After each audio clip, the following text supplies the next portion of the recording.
Hi, it's me again with Corel Tips and Tricks. Somebody sent me this graphic and a vector line of the same graphic, so they've already done some of the work.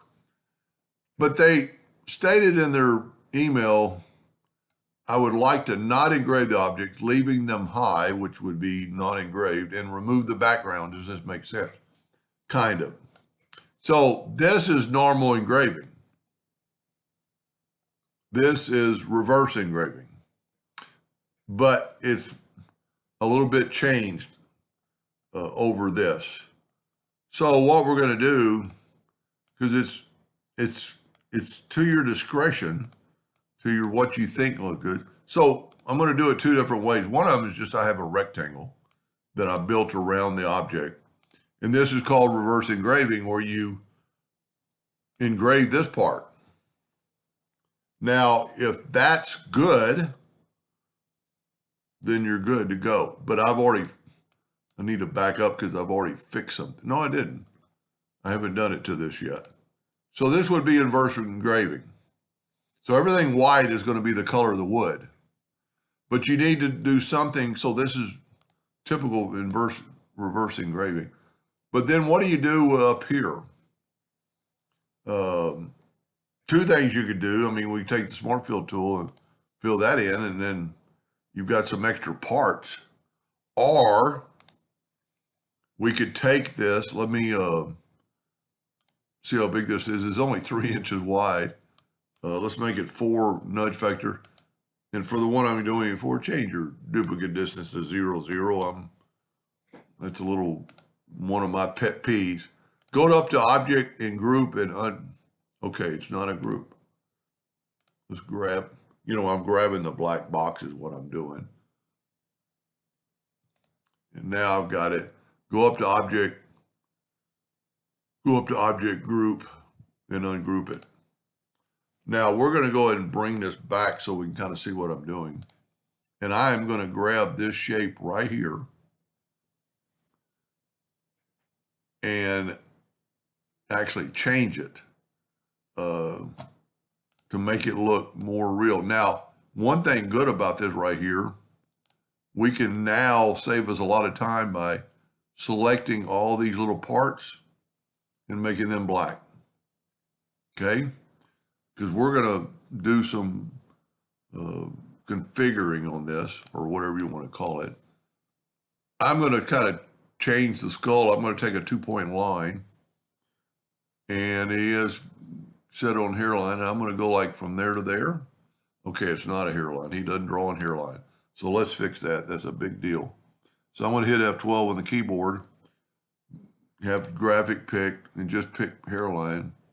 And then save it as default, unless you just don't really want to. And then, because then you could take this line and make it a hairline. And it's a big deal when you fill stuff in and kind of make it look like the original. We'll take another 2-point line. And you could look to see where you want to go from there to there. And then we want to cut that off from there. No, we want to go this way. We're just trying to cut off these 2 ram parts because they're already in there, not engraved. Matter of fact, let's take the virtual segment delete key and delete those 2. They almost look like ears. And then we have this part. But, I altered this, right?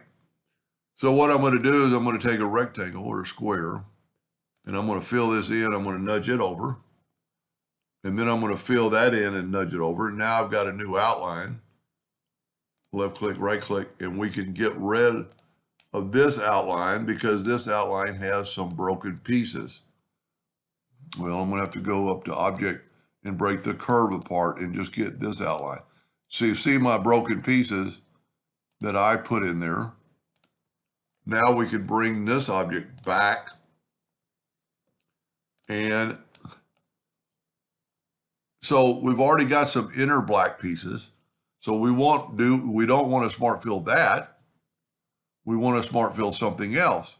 So we're going to look at this a little closer and let's try smart filling this and then move it over.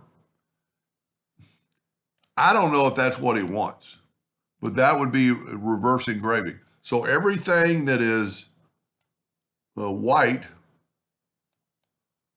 let me make that let's say he's going to engrave it on wood. You go up to Object, Order, Back a Page. That's what the engraving is going to look like.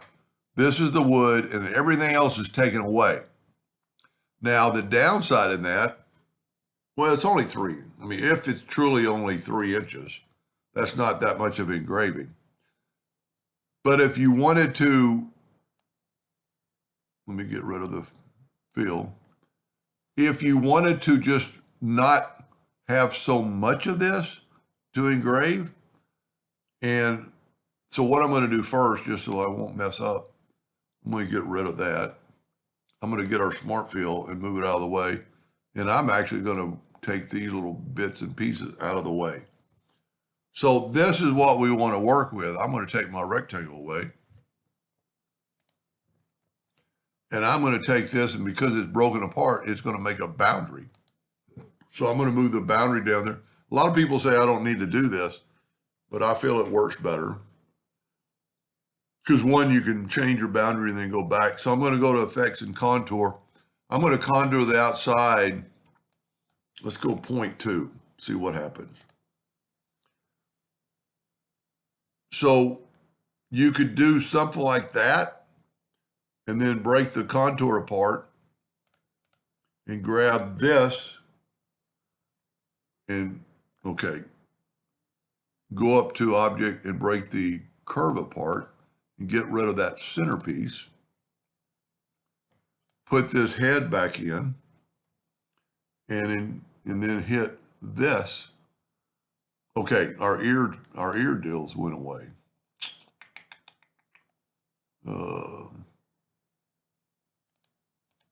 I hope they weren't like that a while ago. Let me just back up here. Yeah, no, I'm pretty sure I had. There we go. There. I don't know how that went away. You know, he did mention that there was something missing. You know what I need to do? I need to left click, right click this and take away my rectangle. Whoop. Whenever you do that, there's a curve, so break the curve apart and then you can get rid of the rectangle. And I'm going to grab all this. And because it's not grouped together, it will boundary. I'm going to move it over this time. And then I'm going to do that. And you could have square corners or rounded corners, or maybe not as much. Let's go 0.1. We've got some weird 0.1.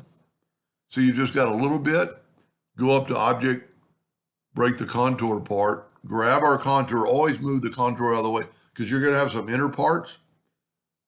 Go up to Object, break the curve apart, and then when you grab this, you've got this. So I'm going to actually put it way up there. Well, this is the one that has the ears. And I call them ears. They're not ears. I'm going to have to zoom in to get these. This is why you want to nudge stuff. Because we can get rid of the rectangle. Get rid of the rectangle.